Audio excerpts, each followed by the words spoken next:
results in frozen shoulder. What is the root cause? Maybe the patient has a past history of the problem. Perhaps patient has no past history. Maybe it's happening for the first time. So it's important for you to talk to the patient to see if there is a past history of a problem. If not, it is mandatory that you call for investigations. You order for investigations. Blood test, a urine test, an X-ray if you must, in order to rule out the possibilities. So just before you start using Kiapco Stomach 38, you will tell the patient, look, I'm going to use an acupuncture point which will release the pain and restore the mobility instantaneously.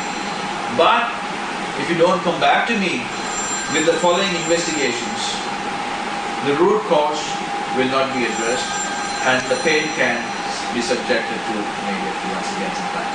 Yeah? So it's important that you inform the patient what the root cause would be. So this is why it is important to enter into a conversation, yes, which will allow you to apprehend and narrow down the possibilities of investigations. Right? If not, you will have to call for all investigations from A to Z. As I told you, it could be possibly a spondylosis, cervical spondylosis, where the patient would have been subjected to a whiplash injury. There could be a problem with the cervical rib as well. As I told you, it could be a problem with the apex of the lung, problem with his heart, ischemic heart disease, increased cholesterol, increased sugar, whichever the case may be.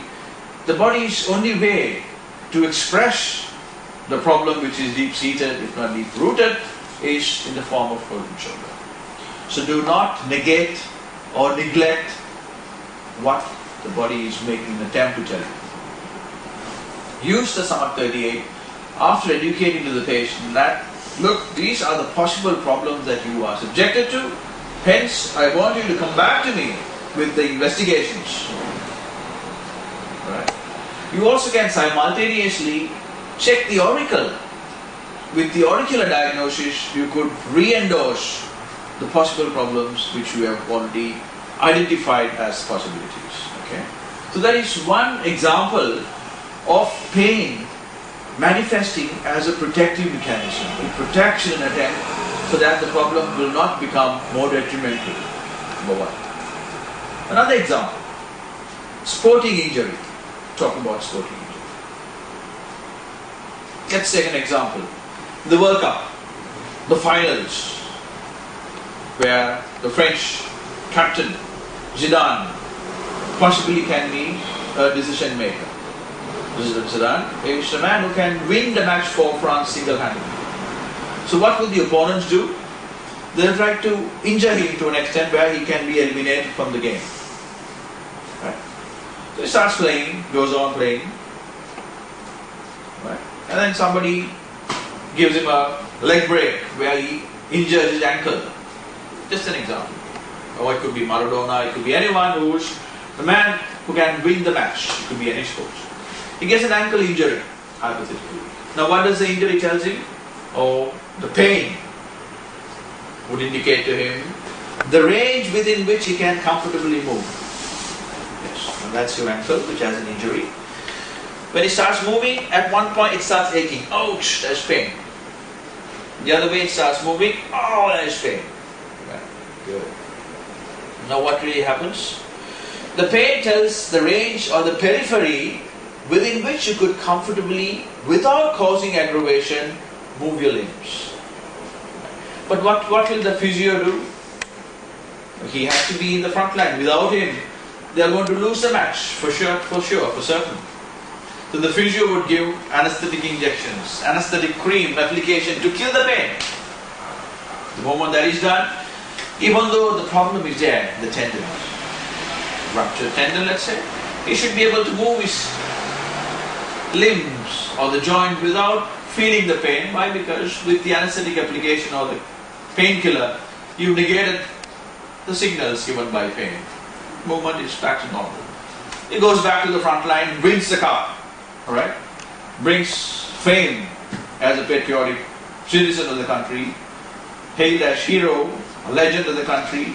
But what happens when the effect of the painkiller subsides? He has caused aggravation to the problem. The problem, when it happened, if he had been treated at that point onwards, perhaps they would have cured him. But with the painkiller, he has gone beyond, causing more aggravation, more injury, which could be irreversible after the game. Yes. So pain is a protective mechanism in this context. And what is the formula we use in a sporting injury when there is an injury of this nature? It's an abbreviation called RICE. R-I-C-E. Abbreviation called RICE.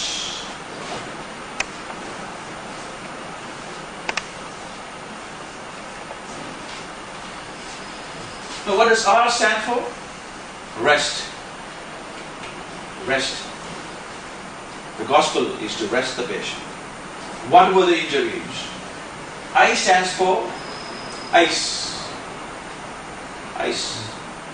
Now homeopathically it is heat. You keep hot water fermentation. I stands for ice based on allopathic approach. C stands for compression. Compression. Yes. And E stands for elevation. This is your formula for any sporting injuries. Right. Rest, ice, compression and elevation are the formula for sporting injuries. Okay. Now this is how a pain manifests in the form of protective mechanism on one side. The other side, it's a mystery or a puzzle. Why do we say this? It's because there are instances where pain can be very much out of proportion to the problem by itself. The problem can be minuscule, but the pain is far in excess. Or a puzzle. Take the case of simple toothache. Toothache. It is not a matter of life and death situation. It is not a life and death situation. Yet the pain is far more intense and excruciating than the problem by itself. Toothache is not a major problem as such. You've been subjected to toothaches number of times, extracted. But the problem is not a matter of life and death situation. Migraine or migraine. We just spoke about migraine. We had 2 patients. Yes, that's very funny too. The pain is so intense, people kill themselves. It is suicidal. But why is the pain so intense? GOK. What is GOK?